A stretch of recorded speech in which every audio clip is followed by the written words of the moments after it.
我建议你们看一下啊。对我们学的东西跟生活里面啊，很多的思维，很多我们已经认知到的东西哈，会有一个新的思路，会有一个新的方向啊！你们2019年可能还有，这就我们常讲嘛，就是什么念念不忘必有回响。什么叫回响？就当我们心里一直在思考或者存着一个疑问的话，或存着一种问题，我们一直想要解决某些问题，探讨一些问题，心里面一直存着的时候啊，你们会发现到，我一生当中这个很多那个答案啊，就会在一个巧合的一个时间地点出现，会让你发现到，这就是因为我这一阵子一直在思考这方面的问题嘛。就那天刚好我太太跟女儿出去吃饭，我在家里没饭吃，我就随便逛随便走，哎，结果走，我也不知道要吃什么，上哪吃啊？走到一个小的百货公司，春日路那个叫什么啊？哎，对，街是 Park， 走到2楼看看啊，我吃了一个酸菜鱼。2楼啊，没有书店啊。它是什么你知道吗？就是我走出来，它在走廊上面摆那个二手书。你知道有时候在走廊上面卖那个二手书嘛，平常是没有的，它没有书店的。二手书通常卖什么小孩子的书啊，那些东西我就随便看看。哎，逛到哎看到一本这个养身体的羊，一翻刚好是我需要的。这个人是谁呢？这个人已经过世了，他叫李可。啊？什么？火神派的。对，你有学？看过。他这个人啊，年轻的时候啊，因为被诬陷啊，坐了2年半的牢。坐牢的时候呢，有一个老中医跟他同样的牢房，老中医就跟他讲中医，然后推荐他一些书看，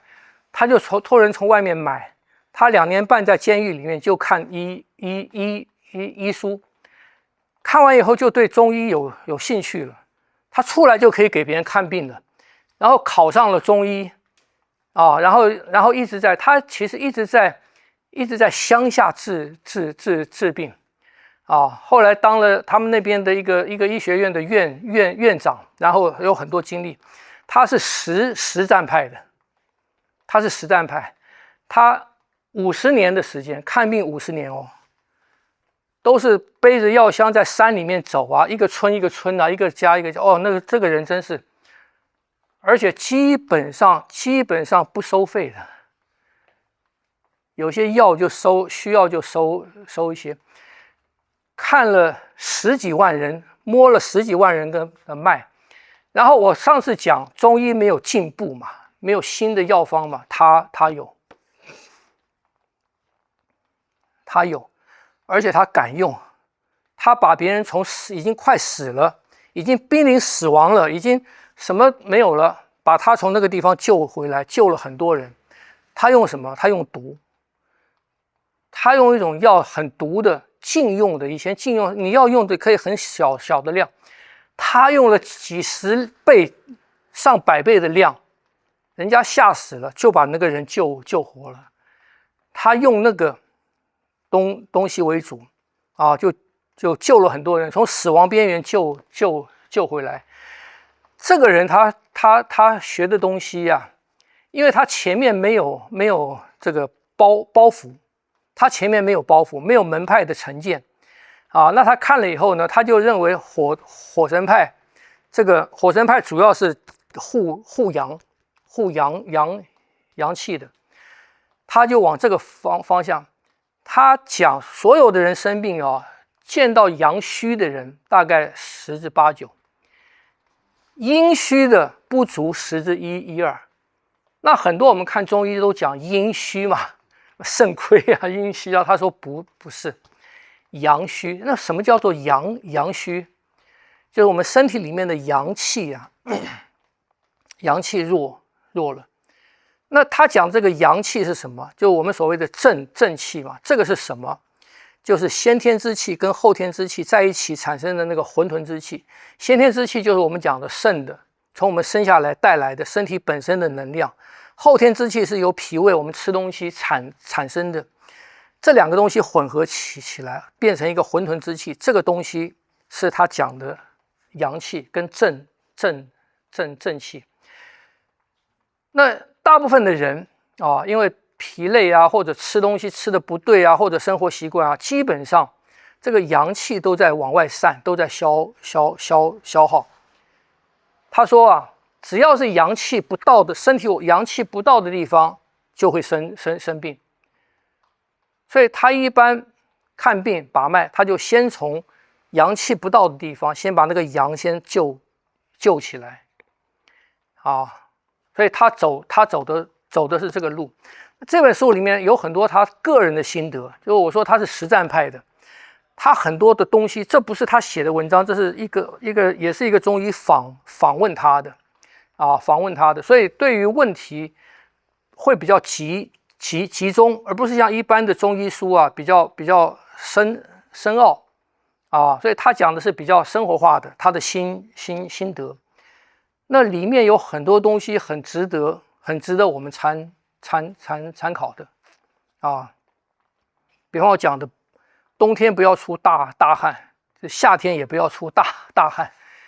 啊，因为你出大汗，里面的阳气就散发出来了嘛啊，所以里面有很多东西啊，值得我们练拳，以养生的方式练拳。跟我们平常生活里面指导，就是怎么注意这个阳气。那简单的讲，我认为简单的讲，这个阳气是什么？就是身体里面的温度，就是身体的温度。那别的方向有研究吗？就现代人的体温啊，比以前的少了1-2度，低了，就人体的体温是越来越低啊。那当然夏天吹冷气啊，喝冷饮啊这些吹风啊这些东西啊都有关啊。重要的是什么？重要的是看这个人，李可这个人，他学中医等于是半路出家，可是他一辈子致力于此，一直到80几岁。他自己也中风过，他就自己给自己开药就好了，根本看不出来有中风过。他太太也中风过啊，他也是给他太太吃那个里面有很毒的那个药啊，也是一样好了。所以很多的病经过他现在讲的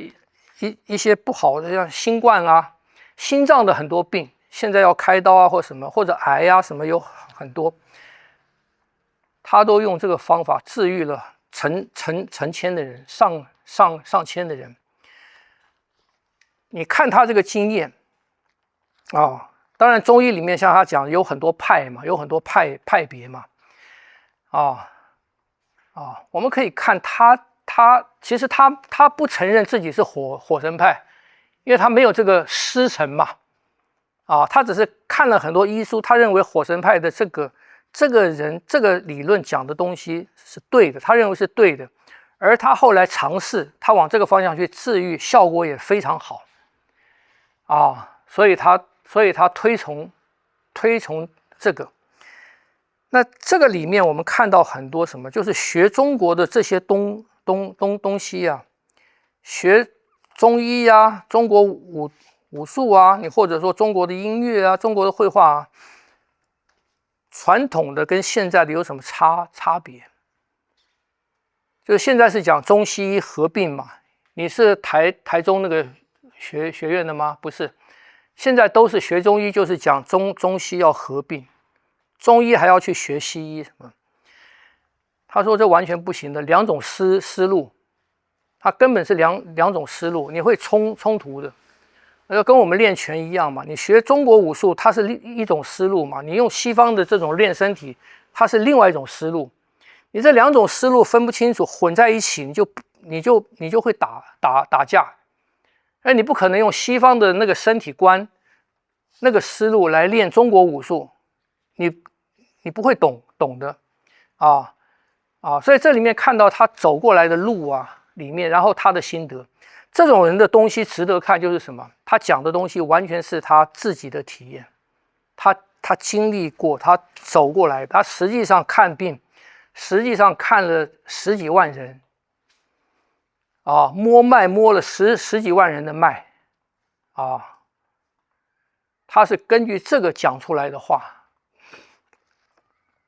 那后来其实他现在也是被边缘化的，因为现在中西合并是一个主流嘛，主流，人家也不太听他的话，尤其他用那个父子是很毒的啦，就他用那个父子。那现在中国的医典里面规定，你的附子只能够用这么小的量，变成它没有办法用了，因为你违背这个医典这个量去治人，你就犯法，变成他没有办法，因为他用的量很大啊，人家会吓一跳的量啊，变成他没有办法用了。所以他对这个他讲了一个，他说中医现在一个问题就是什么？量不够。量不够，用的药啊，它不是没有效，是用的药的量不够，跟我们练拳一样嘛。这个招式，这个动作有没有用？有用，可是你的量不够就没有用，你量不够就没有用所以这本书你们能买到的话，我建议你们看一下对我们学的东西跟生活里面很多的思维，很多我们已经认知到的东西会有一个新的思路，会有一个新的方向你们可以去查查看去查查看，可能还就养身体的养身体的养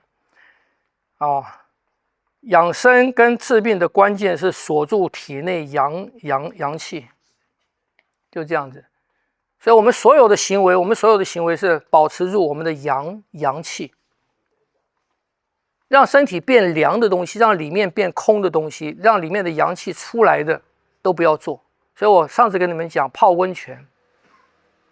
不要泡那么久，而且你看日本人泡温泉只泡下半身的然后出来结束一定要用冷来结束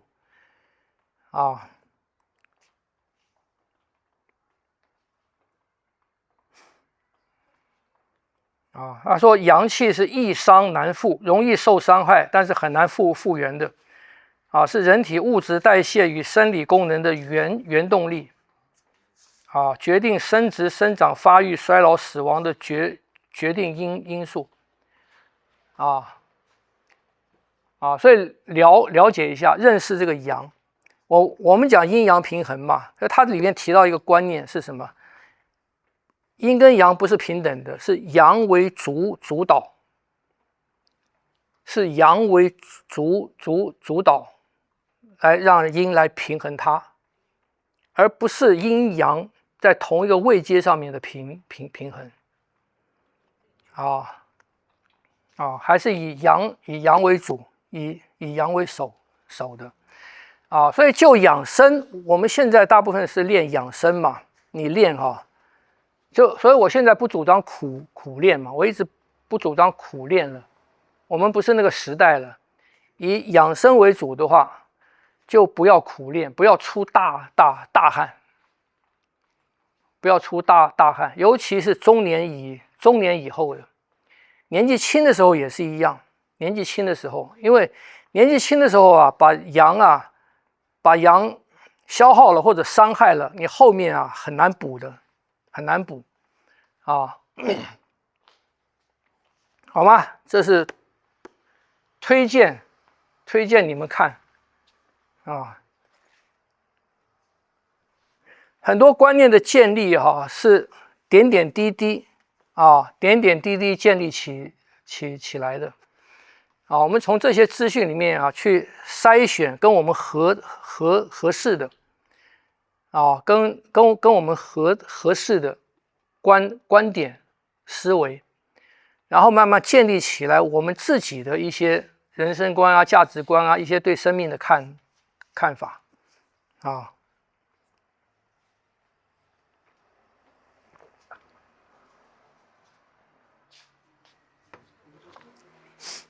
哎，所以很多运动选手都会练习超过度了吧？对，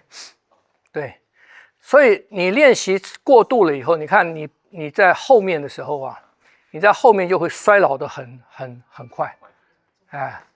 就是这样，运动选手退休也比较年轻一点。对对对，他们一般三十多岁就退休了，可是他退休以后如果不注重保养的话，不注重恢复的话，他就会衰老的非常快，对，所以以前我们到国外去啊，会发现到，哎，同年龄的人怎么东方人比西方人看起来年轻，是不是这样子？这次那个 TikTok 转到小红书去，有很多人讨论这个嘛，结果中国的网友就说喝温水。喝热水，不要喝冰凉的。就他们现在学习喝热水了，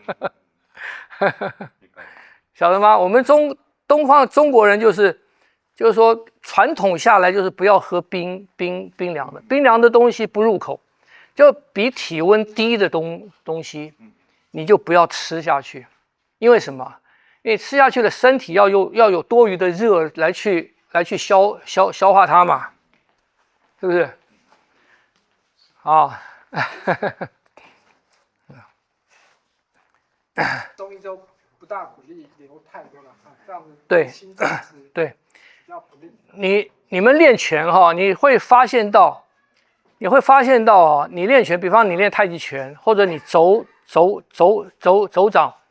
练这种内修的东西，你出汗的方式跟出的汗，跟你做激烈运动出的汗不是一样的，不是一样，就是缓慢出的汗跟很急的出的汗，它不是一样的。你们有体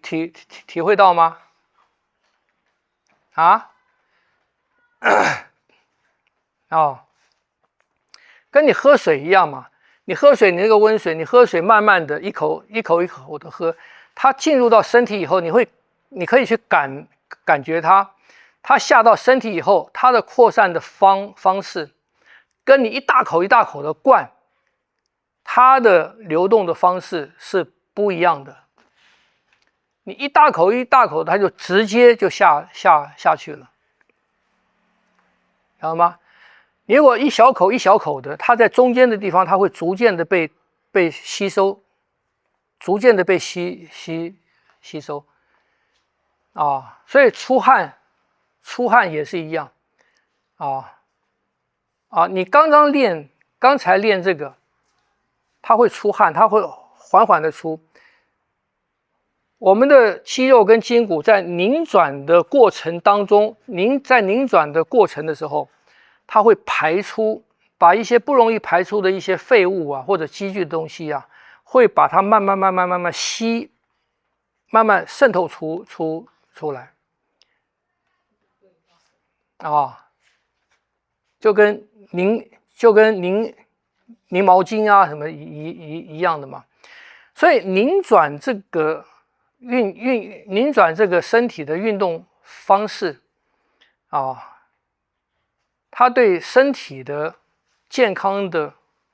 帮助啊，我认为现在还没有很多的研究啊，现在还没有很多的研究。我看过有一些已经有提到了，可是还没有很深入的研究啊，尤其这种八卦这种全身性的拧转，由外往内这种啊有表字里的这样子的拧转。当然拧转你不能永远的拧转啊，那对身体也不好啊，而是拧转松开这样子的效果啊，你不能毛巾，你不能一直拧啊，一直拧它就破了，它就断了，是不是这样子？你不行嘛。就是拧转松开，松跟紧之间那个转换，拧转排除，放开空间出来，新的东西进去了，新的东西从外面进去了，外面进去的还是有一些杂质啊，有一些脏不好的啊，你再拧转，再松开，它又排掉，又进去，所以我们在拧转的过程当中，你的节奏，你要掌握这样子的节奏。我刚才说你在做的时候，你不要一做就，你一拧就拧个30分钟或者更久，不要，那样是伤害。是拧转，你觉得它放松，换一个方向啊。所以你要知道这些动作在你的身体里面会起到一个什么样的效果啊？什么效果？你知道会达到什么效果以后，你就知道怎么去用适当的那个度啊，用适当的度去练它啊。好，来，我们来练上礼拜那个太极拳那个。